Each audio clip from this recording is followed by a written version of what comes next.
Hello दोस्तों, मैं संदीप आप सबका अपने यूट्यूब चैनल ज्ञान आरबिल में स्वागत करता हूं। तो आज हम देखेंगे जो भी यूपीएसआई प्रीवियस ईयर 2017 क्वेश्चन थे, उनके जो भारतीय संविधान से रिलेटेड जो भी क्वेश्चन थे, इंडियन कॉन्स्टिट्यूशन से, उसके हम टॉप क्वेश्चन देखेंगे जो कि आपके 2017 के एग्ज़ाम में पूछे जा चुके क्वेश्चन है। ठीक, तो आप यहाँ से अपनी तैयारी चेक कर सकते हैं, देखते हैं आप इनमें से कितने क्वेश्चन सही कर पाते हैं। ठीक, तो शुरू करते हैं। देखिए, आपके ये यूपीएसआई 2020 के लक्ष्य को लेकर के हम ये वीडियो बना रहे हैं। ठीक, अगर आप हमारे चैनल पर नए हो, चैनल सब्सक्राइब कर लो, बेल आइकन जरूर प्रेस करें। तो आपको लास्ट तक वीडियो देखना है और अपना स्कोर जरूर शेयर करना है कि आपने कितने क्वेश्चन इसमें से सही किए। तो चलिए शुरू करते हैं आज का मॉक टेस्ट। देखिए, ये पहला क्वेश्चन है कि प्रधानमंत्री सहित मंत्रिमंडल में मंत्रियों की कुल संख्या लोकसभा के सदस्यों की कुल संख्या के कितने % से अधिक नहीं हो सकती। देखिए, पहले क्या होता था कि जैसे कि कोई पार्टी का प्रधानमंत्री बन जाता था या कोई पार्टी सत्ता में आती थी तो बहुत सारे मंत्रियां नियुक्त कर देती थी, जिससे क्या होता था, सरकार का अतिरिक्त खर्चा बढ़ जाता था ना।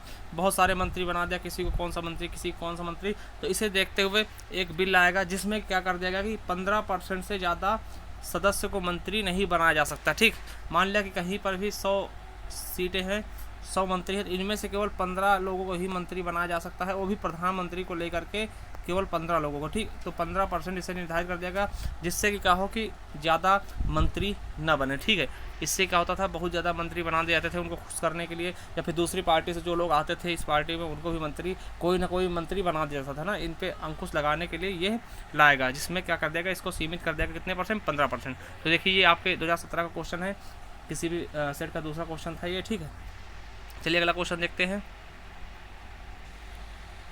अगला क्वेश्चन है, राज्य के नीति निर्देशक सिद्धांतों से संबंधित कौन सा अनुच्छेद ये कहता है कि राज्य ग्राम पंचायतों को गठित करने के लिए कदम उठाएगा और उनको ऐसी शक्तियां और प्राधिकार प्रदान करेगा जो उन्हें स्वतः शासन के इकाइयों के रूप में कार्य करने के योग्य के लिए आवश्यक है। ठीक, जैसे कि आपको पता है कि जो नीति निर्देशक तत्व हैं वो आपके 36 से लेकर के 51 तक दिए गए। ठीक, आर्टिकल 36 से, और ये कहाँ से लिए गए हैं? आयरलैंड से। ठीक, तो देखिए, आर्टिकल जो 40 है इसमें ग्राम पंचायत के बारे में बताएगा। ठीक, ग्राम पंचायत के गठनों के बारे में बताएगा, जो कि आपको पता भी होगा। तो कौन सा हो जाएगा? अनुच्छेद 40। याद रखेंगे, ये ग्राम पंचायत से संबंधित है। ठीक, तो यहाँ पे ग्राम पंचायत के बारे में बताएगा, उनके गठन के बारे में कहा गया था। ठीक, चलिए अगला क्वेश्चन देखते हैं। देखिए, अगला क्वेश्चन क्या करा कि राज्यसभा का पदेन सभापति क्या होता है। देखिए, राज्यसभा, सबसे पहले हम देखते हैं राज्यसभा होता क्या है। तो ये देखिए, एक होता संसद। ठीक, संसद के 3 अंग होते हैं, राज्यसभा, लोकसभा और राष्ट्रपति। ठीक, तो उनमें से एक क्या होता है? राज्यसभा भी होता है। ठीक, तो राज्यसभा हम देखेंगे। ठीक, देखिए, संसद जब हम लिखते हैं तो संसद को हम देखते हैं ऐसे लिख सकते हैं, सरल। ठीक, तो सरल मतलब क्या, इनको हम याद करते हैं, 7 से क्या हो जाएगा? संसद हो जाएगा, वो कितने में? अनुच्छेद 79 में। फिर राज्य से क्या हो जाएगा? राज्यसभा, वो 80 में जाएगा, और ला से लोकसभा 81 में। ठीक, तो हम बात करते हैं राज्यसभा। तो राज्यसभा किस में संबंधित है? तो अनुच्छेद 80 से। ठीक, अब देखिए, राज्यसभा का के बारे में बात करते हैं तो इसका आपको सबको पता है कि इसका जो पदेन सभापति होता है कौन होता है? उपराष्ट्रपति, जो कि वर्तमान में कौन है? तो वेंकैया नायडू जी। ठीक, राज्यसभा के जो उपराष्ट्रपति हैं, ठीक, जो सभापति हैं वो उपराष्ट्रपति होता है। उपराष्ट्रपति कौन है? वेंकैया नायडू जी। ठीक, याद रखेंगे कौन है? वेंकैया नायडू। ठीक, अब बात करते हैं, देखिए, जो राज्यसभा है उसका उपसभापति। देखिए, सभापति कौन हो गया? वेंकैया नायडू। तो उपसभापति कौन है? उपसभापति। ठीक, तो उपसभापति किसे कहा गया? कौन है? तो हरिवंश नारायण सिंह। कौन हो जाएंगे? हरिवंश नारायण सिंह। नाम इनका याद रखेंगे, क्वेश्चन पूछे जा सकते हैं, हरिवंश नारायण सिंह। ठीक, इसी तरह से बात कर लेते हैं, अगर इसका सदन के नेता कौन है, अगर राज्यसभा के सदन के नेता कौन है, तो सदन के नेता कौन है? थावरचंद गहलोत, है ना। कौन है? थावरचंद गहलोत। ठीक, थावरचंद गहलोत, जो कि बीजेपी के हैं। और अगर विपक्ष के नेता अगर विपक्ष का जानते हैं, विपक्ष का नेता कौन है? तो गुलाम नबी आज़ाद, जो कि कांग्रेस के। ठीक, तो विपक्ष का, राज्यसभा के विपक्ष के नेता कौन हो जाएंगे? तो गुलाम नबी आज़ाद। ठीक, और सदन के नेता कौन है? थावरचंद गहलोत। ठीक, याद रखेंगे ये चीज़ें, जो कि आपके लिए बहुत ही इंपॉर्टेंट हैं। ठीक, इसके अलावा बात करते हैं, देखिए, ये क्या होता है कि इनका कार्यकाल 6 वर्षों के लिए होता है। ठीक, इनका कार्यकाल क्या होता है? 6 वर्षों के लिए होता है, याद रखेंगे, आपको पता भी होना चाहिए। और इसके अलावा क्या होता है, ये हर 2 साल में मतलब कि हर 2 साल में ये क्या होता है कि हटाए जाते हैं। ठीक, हर 2 साल में ये हटाए जाते हैं। ठीक, चलिए अगला क्वेश्चन देखते हैं। अगला क्वेश्चन है, किसने पहली बार विधायिका में द्विसदनीय व्यवस्था लागू की थी? तो किसने की थी? भारत सरकार अधिनियम। कौन सा? ए ऑप्शन हमारा बिल्कुल राइट हो जाएगा, भारत सरकार अधिनियम। नीति निर्देशक तत्व के बारे में आप जानते हैं, ये आयरलैंड से लिए गए हैं। ठीक, संविधान सभा के बारे में आप जानते हैं। ठीक, तो चलिए अगला क्वेश्चन देखते हैं। नेक्स्ट क्वेश्चन क्या कहता है? अगला क्वेश्चन है, भारतीय सेना द्वारा आज़ाद कराने से पहले गोवा एक प्रदेश था। तो देखिए गोवा किसके अधीन था, ये बताना है कि भारतीय सेना ने जब इसे आज़ाद किया था तो उससे पहले गोवा किसके अंडर में था। ठीक, तो सबसे पहले हम बात करते हैं गोवा किसके अंडर में था? पुर्तगालियों के। आपको पता होगा किसके अंडर में था? पुर्तगालियों के। ठीक, और गोवा को आज़ाद कब किया गया था? 19 दिसंबर, याद रखेंगे डेट, 19 दिसंबर 1961। अगर डेट नहीं याद रख सकते तो डेट आप सन याद रख लेंगे। 1961 में किसके तहत? विजय ऑपरेशन विजय के तहत इसको आज़ाद किया गया था। ठीक, यहाँ से पुर्तगालियों को भगाया गया था। और अगर बात करते हैं गोवा राज्य का गठन कब हुआ, देखिए इसे आज़ाद तो कर लिया गया था मगर राज्य गठन कब हुआ था इसका? तो 30 मई, ये भी याद रखेंगे, ये भी क्वेश्चन पूछा था। 30 मई 1987 को गोवा राज्य का दर्जा दिया गया। और गोवा सबसे छोटा राज्य है। ठीक, भारत का सबसे छोटा राज्य है और पॉपुलेशन के हिसाब से चौथा सबसे छोटा राज्य है। ठीक, अगर यहाँ के हम सीएम की बात कर लेते हैं तो कौन है? प्रमोद सावंत जी। ठीक है, प्रमोद सावंत सीएम कौन है? प्रमोद सावंत, जो कि भाजपा के हैं। मनोहर पार्रिकर के मृत्यु के बाद इन्हें नियुक्त किया गया। ठीक, और यहाँ की जो लैंग्वेज है, भाषा है, वो कोंकणी है। ठीक, कोंकणी। ठीक, याद रखेंगे कोंकणी। ठीक, बहुत ही अच्छा राज्य है। ठीक, तो चलिए देखते हैं अगला क्वेश्चन क्या कहता है।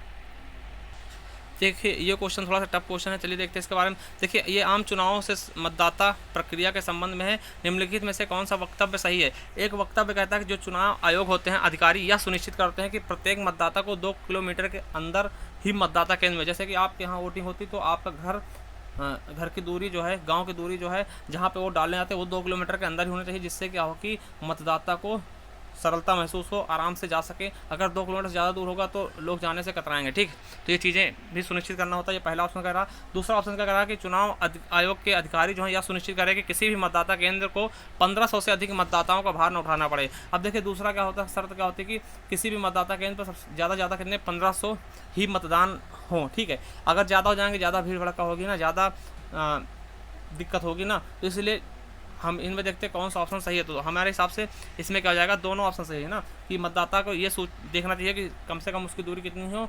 2 किलोमीटर, सॉरी ज़्यादा दूरी कितनी हो? 2 किलोमीटर, है ना। कि कोई भी मतदाता अगर कोई मतदान करना चाहता है तो 2 किलोमीटर ज़्यादा दूरी उसको ना जहाँ चलना पड़े। ठीक, इसके अलावा क्या हो कि एक मतदान केंद्र पर ज़्यादा कितने 1500 मतदाता होने चाहिए, इससे अधिक होंगे तो क्या भीड़ भड़का ज़्यादा हो जाएगी ना। तो हमारे दोनों ऑप्शन बिल्कुल सही हैं। तो चलिए अगले क्वेश्चन की तरफ चलते हैं। अगला क्वेश्चन देखिए, कौन सा राज्य सूची का अंतर्गत? देखिए ये सूची क्या है? शक्तियों का बंटवारा है। ठीक, आप जब अनुसूची 7 पढ़ेंगे, अनुसूची 7 में देखेंगे तो वहाँ पर क्या है कि शक्तियों का बंटवारा किया गया है। ठीक, इसमें क्या है कि 3 प्रकार की सूचियाँ प्रदान की गई हैं। संघ सूची जिसमें क्या होता है कि केंद्र सरकार अपने विषय बना सकती है। ठीक, इसके अंतर्गत केंद्र सरकार के विषय होंगे। उसके बाद क्या है? राज्य सूची।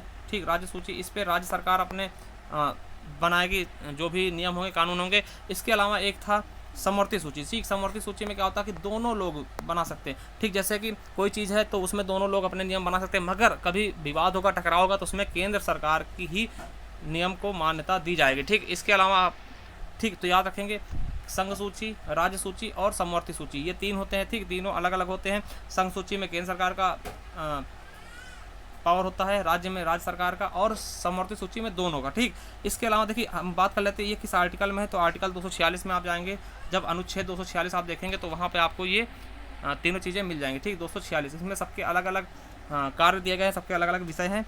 ठीक, तो ये चीज़ें आप लोग याद रखेंगे। तो बात करते हैं, देखिए राज्य सूची के अंतर्गत, तो राज्य सूची के अंतर्गत बाजार और मेले, देखिए जो बाजार लगते हैं या फिर मेले लगते हैं उन पर राज्य सरकार का अधिकार होता है, उन पर राज्य सरकार ही कार्य करती है। ठीक, वही इस पर नियम बनाती है, कर वसूलती है। तो क्या करती है? राज्य सरकार के अंतर्गत पहुँच जाएंगे बाजार व मेले। चलिए अगला क्वेश्चन देखते हैं।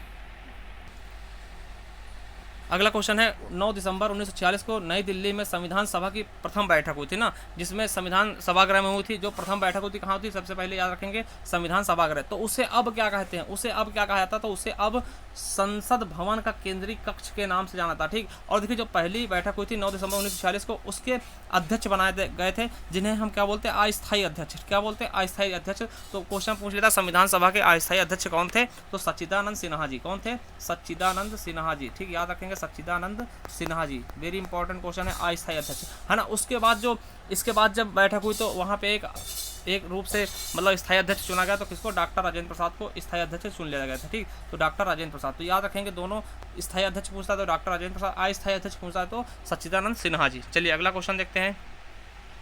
अगला क्वेश्चन, निम्नलिखित में से कौन चिपको आंदोलन से जुड़े हुए थे। देखिए चिपको आंदोलन से बात करते तो सुंदरलाल बहुगुणा और चंडी प्रसाद भट्ट दोनों लोग जुड़े थे, मतलब हमारा ए जो डी ऑप्शन है, ए और बी दोनों सही होगा। अब बात करते हैं मेधा पाटेकर, तो ये नर्मदा बचाओ आंदोलन से, नर्मदा बचाओ आंदोलन याद रखेंगे, नर्मदा बचाओ आंदोलन से संबंधित थी मेधा पाटेकर। देखिए इनके अलावा भी इससे जैसे बाबा आमटे अर्धंती राय भी जुड़ गई थी नर्मदा बचाओ आंदोलन से।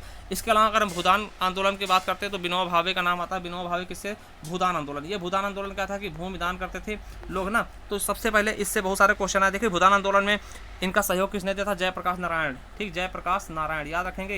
ये क्वेश्चन यूपीएससी में कई बार पूछा गया, ठीक, 2017 में पूछा गया, ठीक। इससे भूदान आंदोलन से कई क्वेश्चन पूछे गए ना, तो इनका साथ किसने दिया, जयप्रकाश नारायण। वो भी इसमें 1953 में शामिल हो गए थे, ठीक, 1953 में इसमें शामिल हो गए थे इस आंदोलन में। और भूदान आंदोलन कब चलाया गया था, 1951 से विनोबा भावे ने शुरू किया था, ठीक, याद रखेंगे। और सबसे पहले दान इनको कहाँ मिला था, भूमि, ये क्वेश्चन आपके क्वेश्चन पेपर में पूछा गया, 2017 में पूछा गया, सबसे पहला दान इनको कहाँ मिला था, तो याद रखेंगे कहाँ पे मिला था, तो ये तेलंगाना के किसमें मिला था, पोचमपल्ली, ठीक, पोचमपल्ली एक गांव समझ सकते हैं, वो तेलंगाना में पड़ता है, तो वहाँ पर इनको पहला भूमि दान में मिला था, ठीक। तो याद रखेंगे पहला भूमि दान कहाँ मिला था, पोचमपल्ली तेलंगाना में पड़ता है, तो पहला भूमि दान कहाँ मिला था। ये क्वेश्चन आपके यूपीएससी में पूछा गया, आप अगर प्रीवियस ईयर पेपर सेट करेंगे तो वहाँ पर आपको मिल जाएगा। और इनका साथ किसने दिया था, तो जयप्रकाश नारायण 1953 में भी इस आंदोलन में शामिल हो गए थे, ठीक, तो याद रखेंगे। चलिए अगला क्वेश्चन देखते हैं।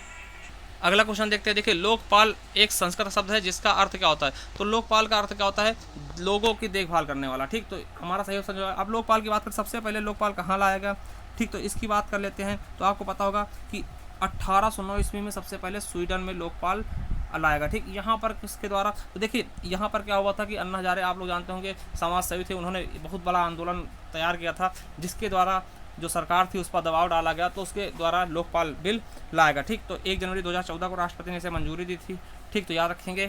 चलिए ये लोकपाल संबंधित था। अगला क्वेश्चन देखते हैं। अगला क्वेश्चन है मंत्रियों की परिषद सामूहिक रूप से किसको जवाबदेह होती है, तो आपको याद रखना है किसके प्रति, तो लोकसभा के प्रति। देखिए राष्ट्रपति प्रधानमंत्री नहीं होगी, यहाँ पर लोकसभा राइट आंसर होगा। लोग इस पर कंफ्यूज हो जाते हैं कि मंत्रियों जो मंत्रिपरिषद समूह होती है वो किसके प्रति जवाबदेही होगी, तो लोकसभा के प्रति। चलिए अगला क्वेश्चन देखते हैं।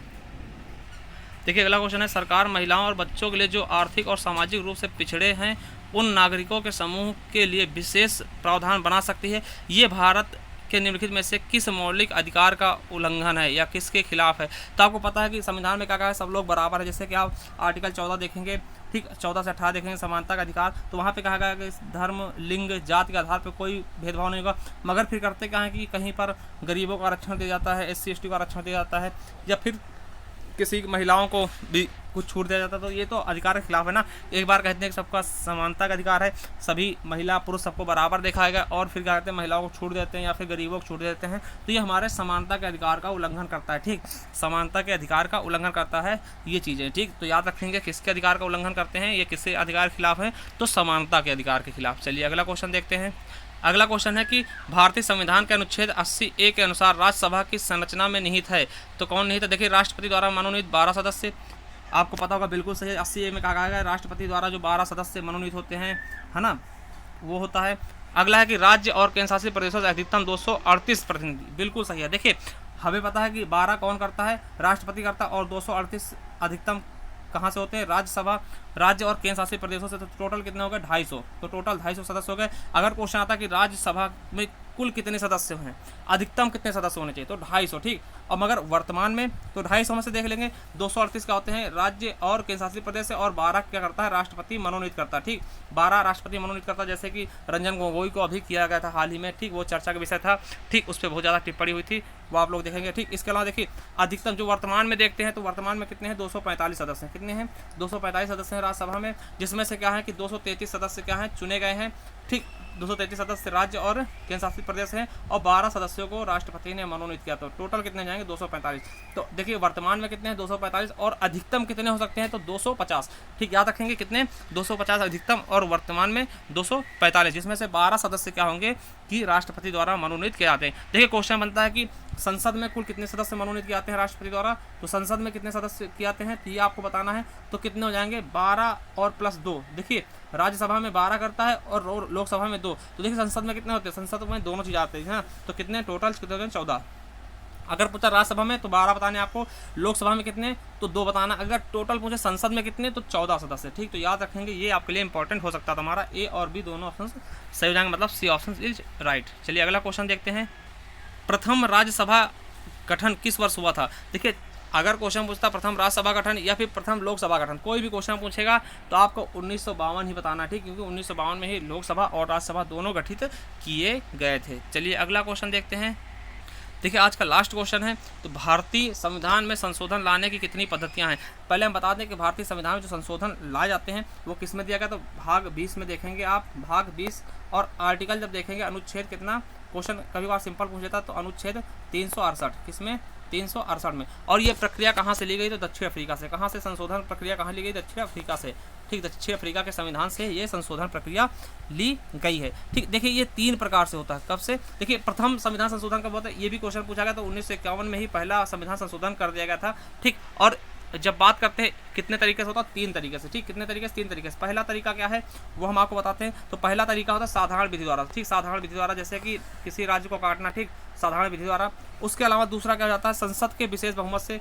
दूसरा क्या होता है, संसद के विशेष बहुमत से, अगर संसद द्वारा पास किया जाएगा, ठीक, तब वो कोई नया कानून बनेगा। ठीक, संसद के विशेष बहुमत से। तीसरा क्या होता है, संसद व राज्य के विधान मंडलों द्वारा। ठीक, जैसे कोई राष्ट्रपति का चुनाव हो गया तो उसमें कोई संशोधन करना, तो यहाँ पे क्या होगा, तीसरे वाला फार्मूला अपनाया जाएगा। ठीक, संसद व राज्य के विधान मंडलों के सहमति द्वारा। ठीक, तो ये हो जाएंगे हमारे 3।